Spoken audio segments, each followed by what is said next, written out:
পড়লে নামাজ হবে না, আল্লাহ নামাজ কবুল করবে না। জিন্দিকবার নামাজ পড়তে পড়তে যদি আপনি কপালে ঘাও বানিয়ে আলেন, তাও আপনার নামাজ কবুল হবে না। কারণ কি, আপনি নামাজের মধ্যে আপনার ধ্যান নাই। নামাজ আপনি পড়তেছেন, একজন আওয়াজ দিল বা ওইদিকে আপনি দেখতেছেন, তাহলে আপনার নামাজ কবুল হবো কি? নামাজ হবো কি? কোনোদিন হবো না। 2 রাকাত পড়তে পড়তেই এরকম আছে যে 4 রাকাত 5 রাকাত 6 রাকাত পড়া হয়ে গেছে গা। আপনি 2 রাকাত পড়তে পড়তে আরেকজনের 4 রাকাত পড়া হয়ে গেছে গা, 6 রাকাত পড়া হয়ে গেছে গা। আপনি যত বেতের নামাজ কিভাবে পড়বেন, কিভাবে পড়তে হবে, দোয়ায়ে কুনুত কখন পড়বেন, ইনশাল্লাহ সেই বিষয়ে আপনাদের সম্মুখে খুবই সংক্ষিপ্তভাবে তুলে ধরার চেষ্টা করব ইনশাল্লাহ। যদি আপনাদের জানা থাকে তো আলহামদুলিল্লাহ, যাদের জানা নাই, যারা জানে না তাদেরকে জানার জন্য ভিডিওটি শেয়ার করে দিবেন, যাতে আপনার শেয়ারের দ্বারা ওপর ভাই বেতেরের নামাজ আমরা কয় রাকাত পড়ি? 3 রাকাত বেতেরের নামাজ। নিয়তের মধ্যে অনেকে দ্বিধাদ্বন্দ্বের মধ্যে পড়ে যান। অনেকে ভাবেন যে নিয়ত আমার কিভাবে করব, বা আরবি নিয়ত করতে হবে। আসলে তো সেটা বিষয় না। নিয়ত আপনার দিলে দিলে সবসময় ইন্নামাল আমালু বিন্নিয়াত, আল্লাহ পাক রব্বুল আলামিন আপনার নিয়তের উপরে সমস্ত আমলই নির্ভর করে। যে আপনার দিলে দিলে যদি আপনি সংকল্প করেন, আপনার দিলে যদি নিয়ত আছে যে আমি বেতেরের নামাজ আদায় করার জন্য দাঁড়াইছি, আল্লাহর সম্মুখে বেতেরের নামাজ আদায় করার জন্য দণ্ডায়মান হয়েছি, দিলে দিলে তো এটা আছে, আল্লাহ তো জানতেছে। তাহলে দিলে দিলে শুধুমাত্র এতটুকু সংকল্প করবেন যে আমি 3 রাকাত বেতেরের নামাজ পড়তেছি, কাবা দিকে দাঁড়িয়ে আল্লাহু আকবার। নিয়ত বান্দার সময় এই হাতের আঙ্গুলিগুলা এভাবে রাখবেন, এ কানে হয়তো কানের লতি পর্যন্ত, নয় আপনার কাঁধ পর্যন্ত এভাবে উঠাবেন, এইভাবে। আর হাতরা এইভাবে বাঁধবেন, এইভাবে এইভাবে এইভাবে ছেড়ে দিবেন। অনেকে হয়তো এই যে এভাবে রাখেন। দেখেন ভাই, আমি একটা কথা কই, যদি আপনি কিবা কামের জন্য অফিসে গেছেন, আপনি অফিসে গেছেন, অফিসারের সামনে আপনি দাঁড়াইছেন, অফিসারের সামনে দাঁড়িয়ে কি আপনি এদিকে বলবেন স্যার আমার এটা হয়েছে, আমার ওটা হয়েছে, আমার এটা সমস্যা দূর করে দেন নাকি? তাহলে কি আপনার ওই অফিসারে কি আপনার মেয়ে তাকাইবে না আপনাকে অফিসে থেকে বাইর করে দিবে? আমরা আল্লাহর সম্মুখে দাঁড়িয়ে যদি হাসি তামজা করি, অবকর্তছি এভাবে যদি রাখলাম, এটা হলো মজাক করা হইলো, নামাজের সাথে হাসি তামসা করা হইলো, নামাজের সাথে হাসি মজাক করা হইলো। এভাবে বানবেন, সুন্দরভাবে নর্মালভাবে দাঁড়াইবেন আল্লাহর সম্মুখে। অনেকে আছেন নামাজে দাঁড়িয়ে যদি কিবা আওয়াজ পাওয়া যায় এদিকে তাকায়, সামনের দিকে। এটা কোন ধরনের নামাজ? এ ধরনের নামাজ পড়লে নামাজ তো হবেই না, আরো নামাজের সাথে হাসি মজাক করা হইলো, আল্লাহর সাথে হাসি মজাক করা হইলো।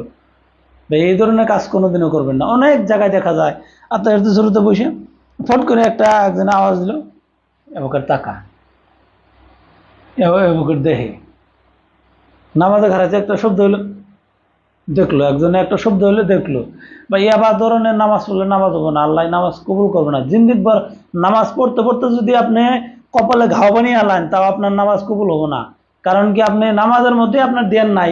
নামাজ আপনি পড়তেছেন, একজন আওয়াজ দিল বা ওইদিকে আপনি দেখতেছেন, তাহলে আপনার নামাজ কবুল হবো কি? নামাজ হবো কি? কোনোদিন হবো না। আর দেখবেন কতজনের নামাজ পড়ে, আপনি নামাজ 2 রাকাত পড়তে পড়তেই এরকম আছে যে 4 রাকাত 5 রাকাত 6 রাকাত পড়া হয়ে গেছে গা। আপনি 2 রাকাত পড়তে পড়তে আরেকজনের 4 রাকাত পড়া হয়ে গেছে গা, 6 রাকাত পড়া হয়ে গেছে গা। আপনি যতই ছোট ছোট সূরাতে পড়েন না কেন, ভাই নামাজ একদম ধীরে হস্তিরে ইতমিনানের সাথে নামাজ আদায় করলে সে নামাজ হবো, ইতমিনানের সাথে নামাজ আদায় করলে সে নামাজ আদায় হবো।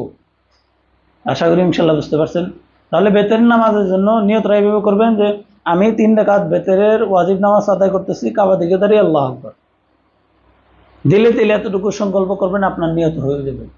তারপরে সূরা ফাতিহা পড়বেন।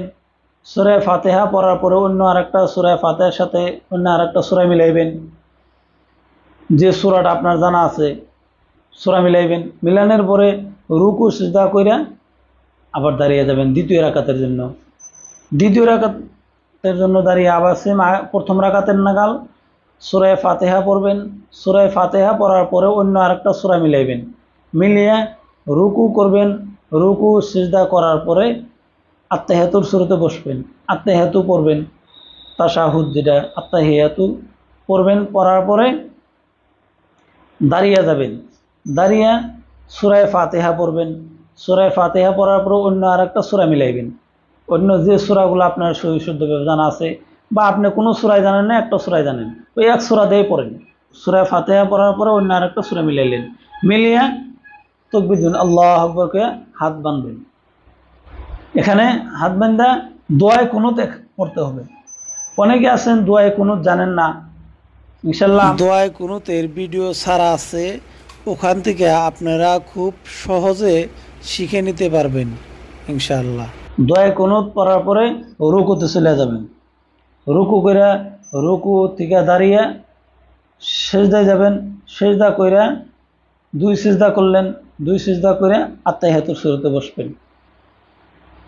আত্তাহিয়াতুর শুরুতে বসে আত্তাহিয়াতু, দুরূদ শরীফ, দোয়া মাসুরা পড়ে ডান দিকে বাম দিকে সালাম ফিরে নামাজ সম্পূর্ণ করবেন। এখানে দেখেন অনেক ভাই আছেন নামাজ খুব ইমার্জেন্সির কারণে, তাড়াতাড়ির কারণে রুকুর থেকে যে আল্লাহু আকবারকে রুকুতে গেলেন, রুকুর থেকে যে সামি আল্লাহু লিমান হামিদা করে দাঁড়িয়ে সম্পূর্ণ দাঁড়াইতে হবে, সম্পূর্ণ না দাঁড়িয়েই ফৌরান সিজদার জন্য চলে যায়।